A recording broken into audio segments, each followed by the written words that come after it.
तो इसके बाद कई ऐसी तस्वीरें सामने आ रही हैं। कुल 5 तस्वीरें आप देख पा रहे हैं। उन तस्वीरों को देखकर आपको नजर आएगा कि किस तरीके से उत्तर प्रदेश के संभल में मंदिर मिल रहे हैं, और एक नहीं कई मंदिर, संभलेश्वर मंदिर, राधा कृष्ण मंदिर, प्राचीन हिंदू मंदिर और महादेव मंदिर। ये बता रहे हैं मुजफ्फरनगर से लेकर संभल और वाराणसी की तस्वीरें। जहां जहां ताले लगे हुए थे वहां ताले खुलवाए गए, जहां अतिक्रमण था उसे हटाया गया है। तो जतिन लगातार अपडेट आप तक पहुंचा रहे हैं। जतिन, फिलहाल ताजा अपडेट मुजफ्फरनगर को लेकर, क्योंकि यहां पर भी देखिए शिव मंदिर मिला है, जिसके बाद अब चर्चा है जोरों पर कि आखिर यहां पर ताला क्यों। जतिन आज जी बिल्कुल, देखिए क्रोनोलॉजी बिल्कुल सेम है जो संभल में देखने को मिला कि किस तरीके से पलायन करना पड़ा हिंदू परिवारों को, वही सीन वाराणसी में देखने को मिला और ऐसी ही तस्वीर अब मुजफ्फरनगर में भी है। 1970 का ये मंदिर बताया जा रहा है। तकरीबन 250 हिंदू परिवार उस गांव में रहते थे।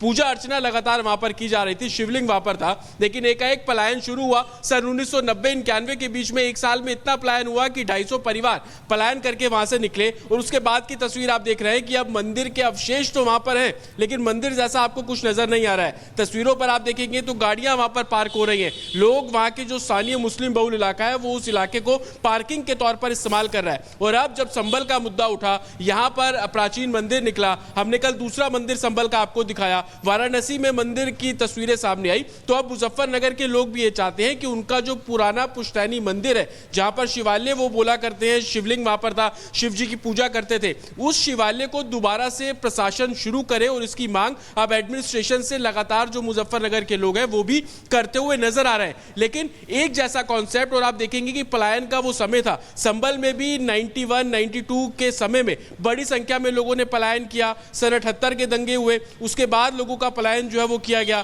इसी तरीके की तस्वीर संभल के दूसरे इलाके में थी। वो जो दूसरा मंदिर मिला वो 82 में बनना शुरू हुआ, 83 तक वो बना, और उसके बाद 1991 में वहां से भी पलायन हुआ। तो किस तरीके से संभल, उसके आसपास के इलाके, मुजफ्फरनगर के इलाके, वहां पर जो पलायन की स्थिति थी वो उस समय ऐसा था कि जिसको जैसा मौका मिला वो अपने घरों को छोड़ा, उसने दूसरी जगह पे घर लिए और वहां पर अपना जो मंदिर है वो वहां पर सेटअप किया। मुजफ्फरनगर की जब हम बात कर रहे हैं तो वहां पर जो शिवालय था, ये जानकारी मिल रही है कि हिंदू परिवार जो उनकी पूजा करते थे वो उस समय शिवालय को अपने साथ, जो शिवलिंग था वो अपने साथ ले गए थे। लेकिन अब जब मंदिर को रिवाइव करने की बात एडमिनिस्ट्रेशन करता है तो लोगों में इस बात को लेकर उम्मीद है कि उनके जो पुराने मंदिर है उसको भी किसी तरीके से। ठीक है, धन्यवाद जतिन आपको इस तमाम जानकारी के लिए। तो लोग जिनको जानकारी मिल रही है पुराने मंदिरों के बारे में, वो उन मंदिरों के पास जा रहे हैं। यहाँ तक कि प्रशासन पे भी गुहार लगा रहे हैं कि प्रशासन भी उनकी निगरानी में उन मंदिरों में, पुराने मंदिरों में पूजा अर्चना का अधिकार दिया जाए। संभल में तो अधिकार मिल गया है, वाराणसी में मांग की गई है, लेकिन मुजफ्फरनगर में शिव मंदिर मिलने के बाद लोगों की क्या मांग है और प्रशासन क्या एक्शन लेगा, इस पर इस रिपोर्ट में देखिए।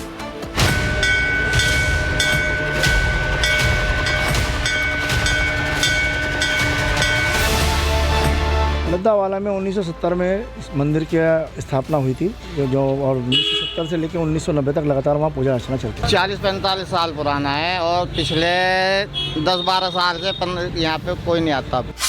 संभल में साजिश का पर्दाफाश,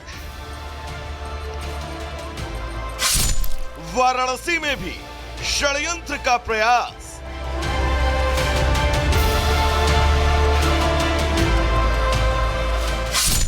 और अब मुजफ्फरनगर में मंदिर पर भड़ास।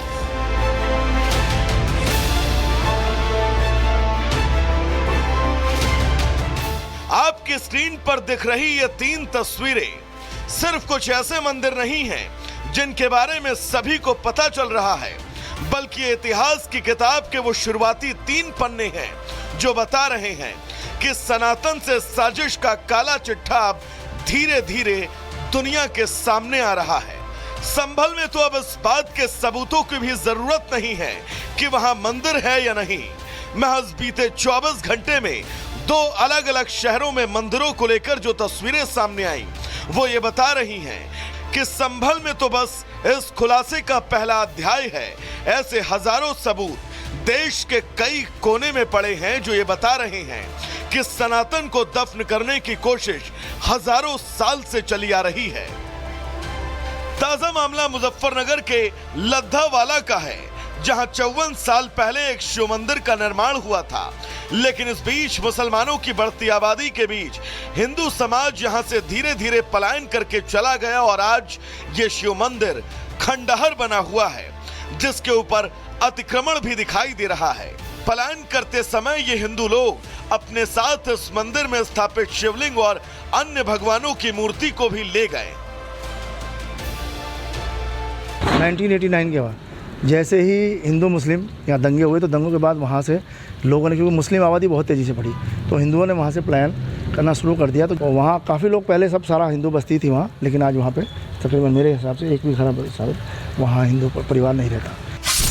बताया जा रहा है कि राम मंदिर विवाद के बाद इलाके में दंगे हुए, तब यहाँ पर रहने वाले हिंदू समाज के लोग इस मोहल्ले को छोड़कर दूसरी जगह चले गए। पलायन करते समय लोग अपने साथ मंदिर में स्थापित शिवलिंग और अन्य भगवानों की मूर्ति को भी ले गए, जिसके बाद से इस मोहल्ले में लगातार मुस्लिम समाज की आबादी बढ़ती चली गई। मंदिर खंडहर में तब्दील होता चला गया। एक बड़ा कारण यह भी माना जाता है कि मंदिर के रास्ते में मुस्लिम आबादी होने के साथ साथ कई नॉनवेज की दुकान खुली हैं, जिस कारण लोग भी वहां जाने से कतराते हैं। इस इलाके में रहने वाले मुस्लिम परिवार खुद मानते हैं कि पहले इस मंदिर में श्रद्धालुओं की भारी भीड़ थी, लेकिन हालात बदलने के बाद मंदिर में श्रद्धालुओं की और इलाके में हिंदुओं की आबादी घटती चली गई। 40-45 साल पुराना है और पिछले 10-12 साल से यहाँ पे कोई नहीं आता। पहले तो आमे तो बहुत आमे थे, मंदिर की साफ सफाई सब रहती, लेकिन अब कोई आता ही नहीं। आज हालात ये हैं कि मंदिर यहाँ पर स्थापित है, लेकिन ना तो इस मंदिर में कोई भगवान की मूर्ति है और ना ही कोई यहाँ पर पूजा अर्चना करने वाला। अब नाम मात्र के लिए ही ये मंदिर एक खंडहर बनकर यहाँ पर स्थित है। लेकिन मंगलवार को एक ही दिन में 2 मंदिरों को लेकर बड़े खुलासे हुए। मुजफ्फरनगर से पहले वाराणसी में भी कुछ ऐसी ही घटना सामने आई। वाराणसी में 40 साल से बंद मंदिर को फिर खोलने की कवायद तेज हो गई। सनातन रक्षा दल की मांग है कि इस मंदिर संभल और वाराणसी के बाद अब मुजफ्फरनगर में भी एक मुस्लिम मोहल्ले में शिव मंदिर मिला है। अब उसको लेकर भी लोगों की मांग बढ़ती जा रही है। दरअसल संभल में लोग पूजा अर्चना करने लगे हैं, तो वहीं दूसरी ओर वाराणसी में लोगों ने पूजा अर्चना की मांग रखी है मंदिर के भीतर, जो कि पिछले 4 दशकों से मंदिर बंद पड़ा हुआ है। लेकिन अब मुजफ्फरनगर में एक शिव मंदिर के बारे में जानकारी मिली है और इस शिव मंदिर पर लिखा भी 1970 यानी 1970 में शिव मंदिर बना था। और जैसे ही इसकी जानकारी मिली, लोगों ने यहाँ पर भी पूजा अर्चना के अधिकार की मांग की है। लोग चाहते हैं कि यहां पर उनको पूजा अर्चना करने दी जाए। दरअसल मुजफ्फरनगर का ये मुस्लिम बहुल्य इलाका है जहां पर ये मंदिर मिला है, लेकिन कहीं से कोई कवर्ड मंदिर नहीं था। ऐसा नहीं था कि लोगों को इसकी जानकारी नहीं लग पाई थी, क्योंकि शिव मंदिर लिखा हुआ है इस पर। लेकिन अब लोग यहां पर पूजा के अधिकार की मांग कर रहे हैं। इनका कहना है कि लोगों को यहां पर पूजा अर्चना करने दी जाए।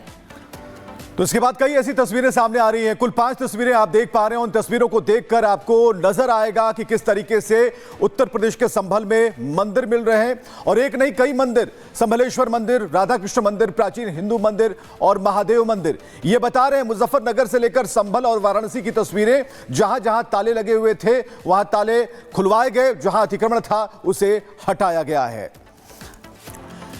तो जतिन लगातार अपडेट आप तक पहुंचा रहे हैं। जतिन, फिलहाल ताजा अपडेट मुजफ्फरनगर को लेकर, क्योंकि यहां पर भी देखिए शिव मंदिर मिला है, जिसके बाद अब चर्चा है जोरों पर कि आखिर यहां पर ताला क्यों। जतिन,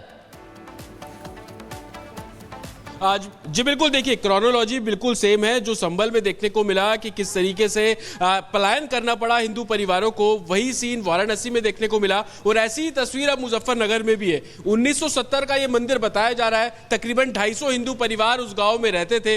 पूजा अर्चना लगातार वहां पर की जा रही थी, शिवलिंग वहां पर था। लेकिन एकाएक पलायन शुरू हुआ। सन 1990-91 के बीच में एक साल में इतना पलायन हुआ कि 250 परिवार पलायन करके वहां से निकले। और उसके बाद की तस्वीर आप देख रहे हैं कि अब मंदिर के अवशेष वहां पर है, लेकिन मंदिर जैसा आपको कुछ नजर नहीं आ रहा है। तस्वीरों पर आप देखेंगे तो गाड़ियां वहां पर पार्क हो रही हैं। लोग वहां के जो स्थानीय मुस्लिम बहुल इलाका है वो उस इलाके को पार्किंग के तौर पर इस्तेमाल कर रहा है। और अब जब संभल का मुद्दा उठा, यहां पर प्राचीन मंदिर निकला। हमने कल दूसरा मंदिर संभल का आपको दिखाया, वाराणसी में मंदिर की तस्वीरें सामने आई। तो अब मुजफ्फरनगर के लोग भी ये चाहते हैं कि उनका जो पुराना पुश्तैनी मंदिर है, जहां पर शिवालय वो बोला करते हैं, शिवलिंग वहां पर था, शिव जी की पूजा करते थे, उस शिवालय को दोबारा से प्रशासन परिवर्तन शुरू करे और इसकी मांग अब एडमिनिस्ट्रेशन से लगातार जो मुजफ्फरनगर के लोग हैं वो भी करते हुए नजर आ रहे हैं। लेकिन एक जैसा कॉन्सेप्ट, और आप देखेंगे कि पलायन का वो समय था, संभल में भी 91, 92 के समय में बड़ी संख्या में लोगों ने पलायन किया। सन 78 के दंगे हुए, उसके बाद लोगों का पलायन जो है वो किया गया।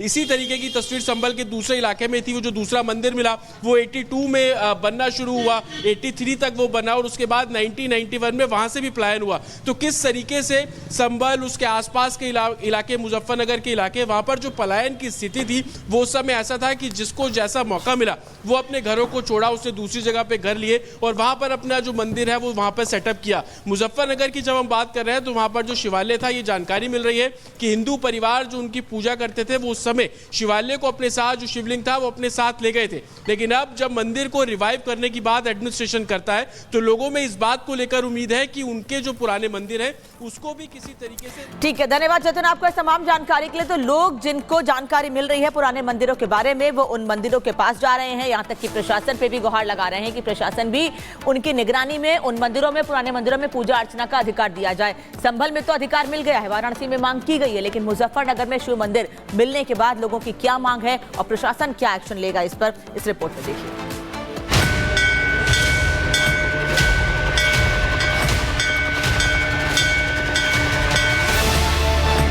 लद्दावाला में 1970 में इस मंदिर की स्थापना हुई थी, जो और 1970 से लेकर 1990 तक लगातार वहाँ पूजा अर्चना चलती है। 40-45 साल पुराना है और